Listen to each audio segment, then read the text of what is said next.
내가 자주 가는 낚시터라면 역시나 세토네해. 오카야마현인 것도 있어 낚시터에서도 세토대교를 바라볼 수 있는 낚시터가 많습니다. 밤낚시 등을 하다 보면 세토대교의 조명이 바다에 비치는 풍경은 최고죠. 그런 세토대교에도 큰 문제가 있어 지금은 지역 경제에 어두운 그림자를 드리우고 있습니다. 세토대교가 완성된 것은 1988년. 바로 거품경제 한복판으로 일본 전체가 호경계 들끓을 즈음에 시코쿠와 본토를 처음으로 연결한 세토대교는 사람들에게는 꿈의 가교였습니다. 많은 관광객이 방문할 것이라는 예측에서 세토대교 주변에는 많은 호텔이나 관광지가 만들어졌고, 그 후 거품이 꺼지는 것과 동시에 찾아온 관광객의 급감은 많은 호텔을 폐쇄로 몰아넣었습니다. 세토대교의 중앙에 위치한 섬으로 주차시설이 잘 정비된 오요시마도 낚시를 가면 많은 건물들이 폐쇄되고 넓은 주차장도 텅텅 비어 있습니다. 내가 잘 가는 낚시터이기도 한 오요시마는 요시마 바로 근처에 있어서 세토대교 붐이 일어날 경우에는 섬 전체를 관광주화하는 프로젝트로 붐비고 있었습니다. 그런 작은 섬에 아직도 남아있는 꿈의 흔적. 호텔 아쿠아 오요시마. 이번에는 그런 오요시마에 낚시 갔을 때 찍은 페어를 소개하도록 하죠. 얕은 바다 근처의 호텔 바로 옆은 자갈이 섞인 모래사장입니다.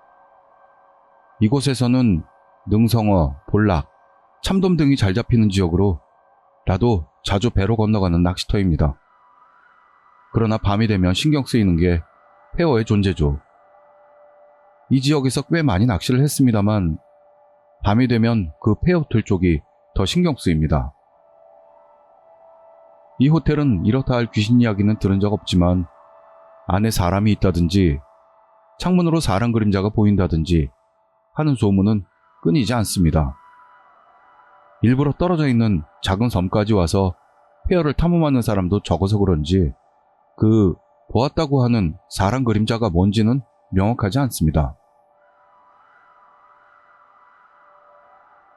해변보다 하나 높은 호안으로 올라가면 그 호텔이 보입니다. 개업 2년째에 관광객이 급감했다고 들었습니다만 처음 세토대교 붐이 일었을 때는 많은 사람으로 붐볐던 호텔입니다. 허리까지 뻗은 풀숲을 헤치고 나아가자 현대적인 호텔 건물이 나타났습니다. 페어라곤 해도 외관은 그 정도로 망가져 있지는 않습니다. 전기 연락선이 폐지된 현재에는 이동수단이 없어 작은 배 같은 것으로 오지 않으면 섬에 올 수도 없기 때문에 장난이나 낙서, 깨진 유리창 같은 것들이 없어서 깨끗하게 보이는 덕분이겠죠. 그래서 그런지 페어라고 해도 깨끗해서 공포심은 느껴지지 않습니다. 그러나 모든 사물에는 마음이 깃든다는 말대로 이 건물이 자신의 의사를 가지고 있다면 이 호텔에서 즐거운 한때를 보냈던 사람의 생각이나 사념들이 지금도 배어 있다면 가벼운 마음으로 발을 들였다간 데리고 가지 않아도 좋을 것이 붙어올 것 같아 페어 안으로는 들어가지 않았습니다. 호경기로 들끓던 이면에는 분명 빚으로 괴로워하던 많은 사람도 있었을 것이고 그런 여러 가지 사념이 스며들어 있을 듯한 페어인 것입니다. 사진을 찍어 보았습니다.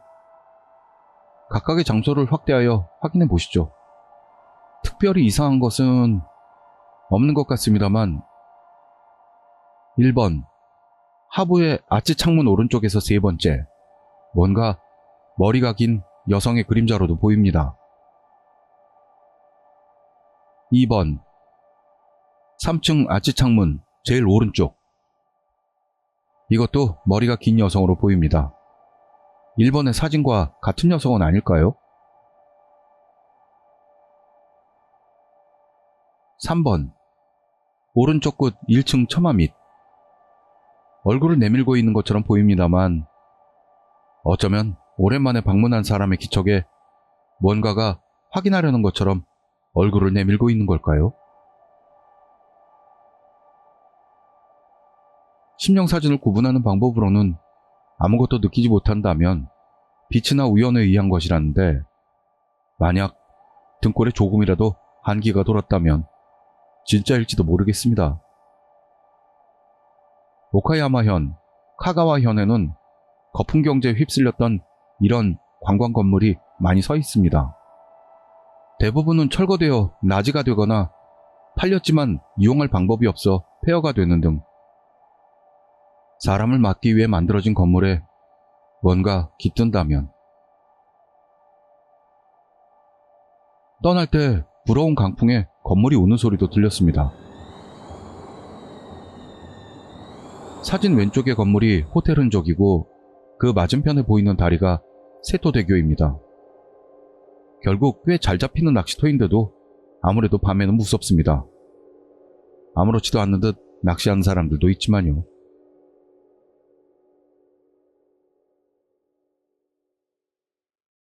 이것은 예전에 어부였던 사람에게 들었던 이야기로, 최근에서야 낚시가 금지되어 건널 수 없게 된 앞바다의 일자 방파제의 이야기입니다. 일자 방파제라는 것은 그 이름 그대로 똑바로 뻗어서 반일자 모양으로 생긴 방파제로, 항구에 입구에 있기도 해서 큰 파도를 여기서 약하게 만드는 역할을 하고 있습니다. 배로 건너가 낚시를 하는 사람들에게는 익숙한 낚시터일 것입니다. 그 조금 큰 항구에는 입구에 일자 방파제가 있고 양쪽 끝에 항상 불이 켜져 있어서 때때로 낚시꾼이 건너가서 낚시를 했다고 합니다. 건너간다고 해봐야 엔진이 달린 배라면 몇 분밖에 걸리지 않아서 고무보트로 건너가는 사람들도 있었습니다. 그런 항구에 평소에는 어부를 하고 있었습니다만, 배로 건널 때 1000엔씩 받으면서 몇 번인가 이상한 이야기를 낚시꾼들에게 들었는데, 그게 모두가 비슷한 이야기를 했다고 합니다. 그가 배로 출발하게 된 것은 저녁 6시경. 밤 11시에 데리러 와달라는 손님이었습니다. 오늘은 해가 지고부터 안개가 낄 예정이요. 아, 그렇습니까? 하지만 불빛 아래에서 낚시할 테니까 괜찮습니다. 그 낚시꾼의 옷과 낚시도구로 봤을 때 익숙한 사람이라는 것은 알 수 있었기 때문에 썰물의 조류는 먼 바다로 향해 흐르니까 주의하라고 하며 내려주었다고 합니다.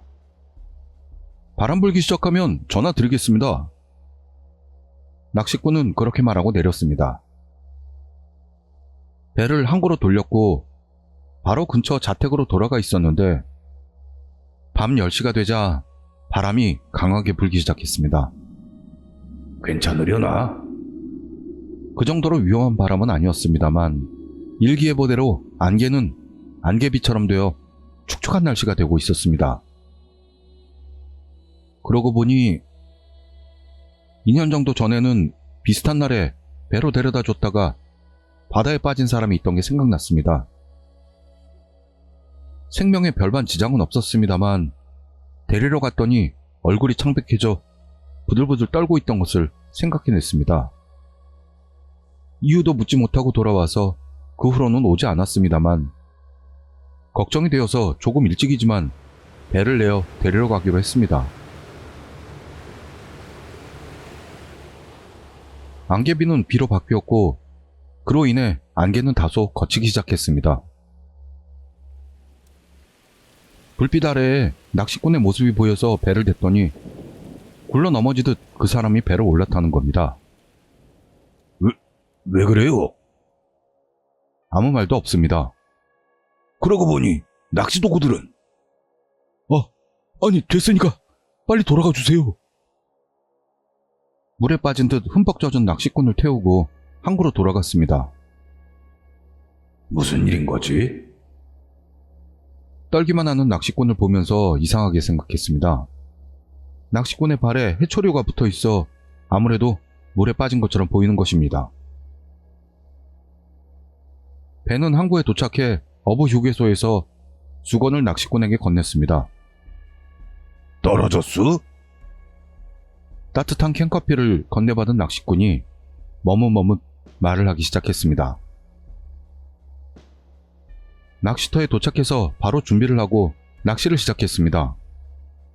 2시간 정도 지나서 감성돔을 낚아 올려 살림망에 넣고 바다에 다시 넣었습니다. 그때부터 안개가 조금씩 끼기 시작했고 점점 그 안개는 짙어졌습니다. 잘 잡히질 않아 낚싯대를 든 채 조금 졸았다고 합니다. 안개는 약간 옅어지기 시작했습니다만 아직 항구 쪽의 불빛은 보이지 않았답니다.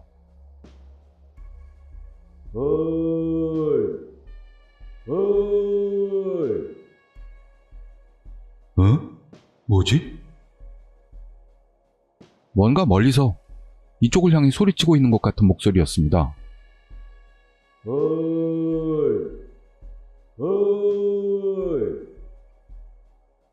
어라? 바다에 빠진 사람이 뭔가 도움을 청하는 것인가도 생각했지만 아무래도 다릅니다. 배? 해경선? 여러 생각이 머리를 맴돌았습니다만 영문을 알 수 없었습니다.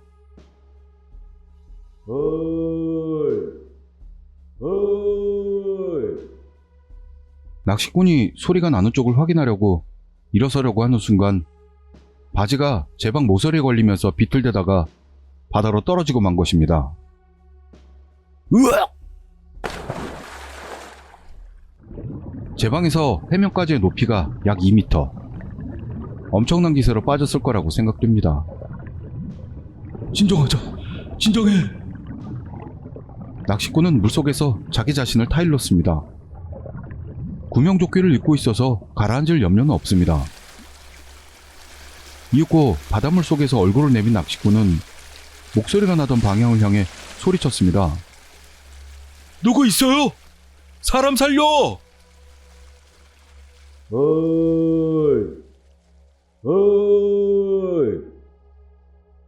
어이 하는 소리밖에 내지 않는 목소리에 이상한 공포를 느꼈습니다. 누구 있냐고요? 배에 타 있어요?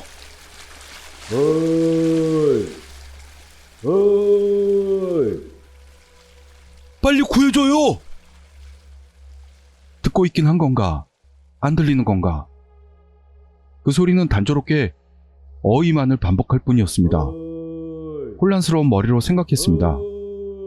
소리가 나는 쪽으로 조금 가다 보면 배가 있는 걸까? 그러나 없다면 그 방향은 바깥바다로 연결되어 있습니다. 아니면 이대로 제 방을 따라 헤엄쳐서 뒤쪽까지 간 후 하나만 있는 계단까지 갈까? 금방이라도 정신이 나갈 것만 같은 것을 필사적으로 냉정을 되찾으려고 합니다.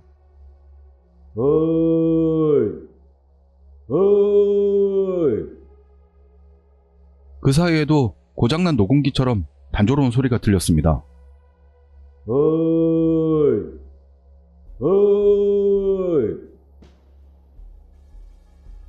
냉정을 찾자 갑자기 조류가 흐르기 시작하는 걸 느꼈습니다. 어부가 말한 대로 먼 바다로 흐르는 조수입니다.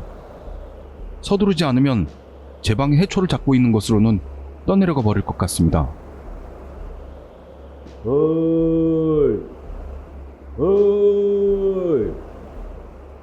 그쪽에 배가 있는 걸까? 있을 거야.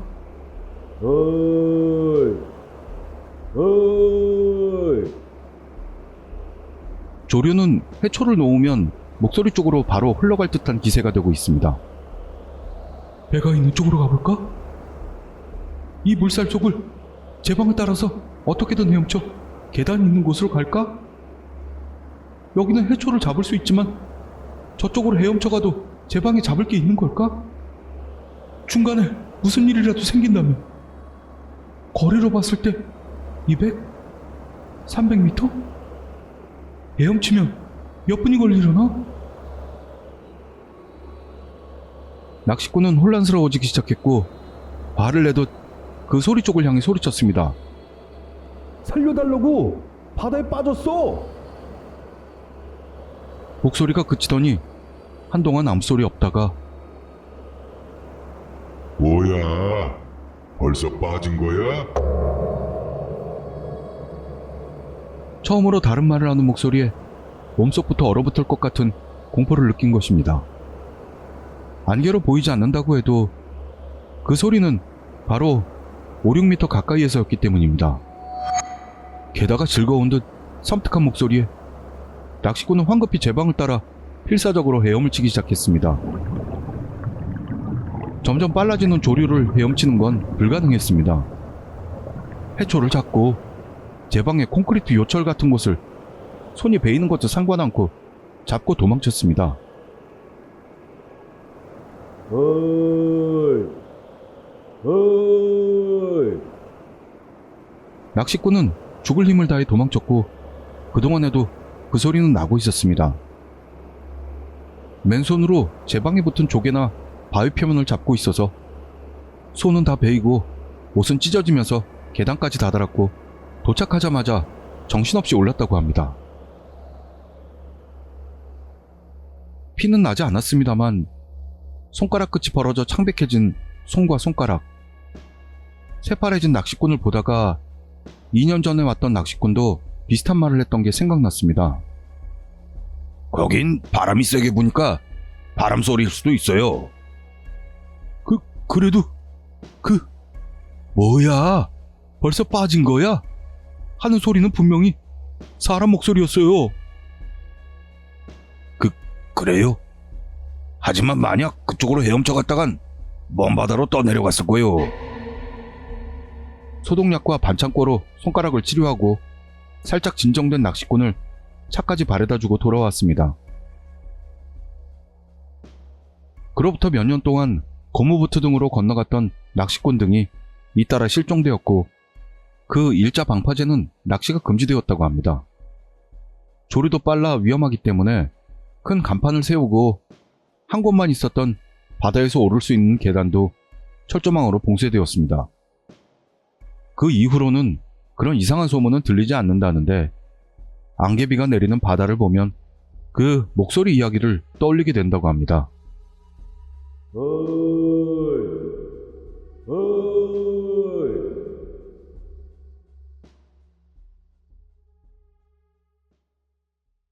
보이지 않는 것은 우리 주변에 많이 있을지도 모릅니다. 실제로 보이는 사람도 있고 사진으로 옮겨갈 경우에는 심령사진이 되어 찍힙니다. 시대는 디지털화되어 자동차 등에도 후방 모니터가 설치되어 있곤 합니다. 하지만 영이 모이는 곳이나 바다 옆 같은 곳에서는 주의해서 보시길 바랍니다. 어쩌면 이 세상 것이 아닌 것이 찍혀 있을지도 모릅니다. 이번에는 그런 이야기를 소개해보죠. 그 두 사람은 낚시 친구로 낚시 스타일도 비슷해서 항상 같이 낚시를 즐겼습니다. 능성어, 볼락. 딱히 대상을 정해놓지 않고 잡을 수 있는 물고기를 낚습니다만 그날도 둘은 심야에 밤낚시를 즐기고 있었습니다. 오, 나이스! 볼락이야! 의외로 낚시가 잘 안 될 항구일 텐데 꽤 실한 볼락이 잘도 잡힙니다. 불빛도 많아서 볼락 잡기에는 안성맞춤인 낚시터입니다. 이런 낚시터에 사람이 없는 것도 드문 일이네. 둘은 특히 신경도 쓰지 않고 볼락 낚시를 즐겼습니다. 또 왔어! 얼마 후 조류가 멈췄는지 입질이 없어지기 시작한 둘은 차로 조금 이동하기로 했습니다.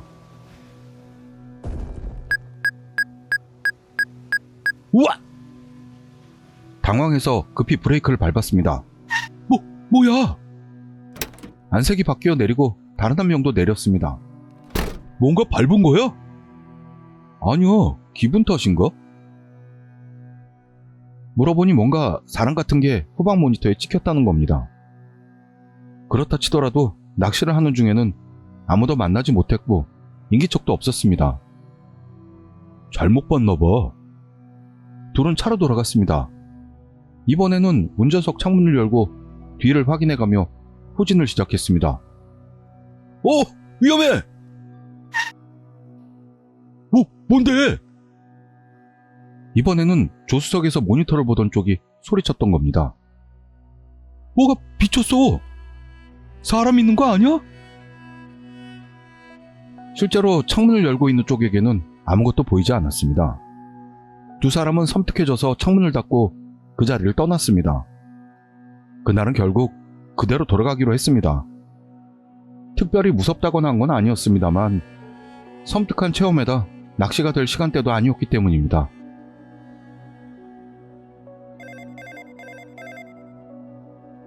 어둠 속에서 휴대폰이 빛나고 전화가 온 것을 알리는 소리가 울렸습니다.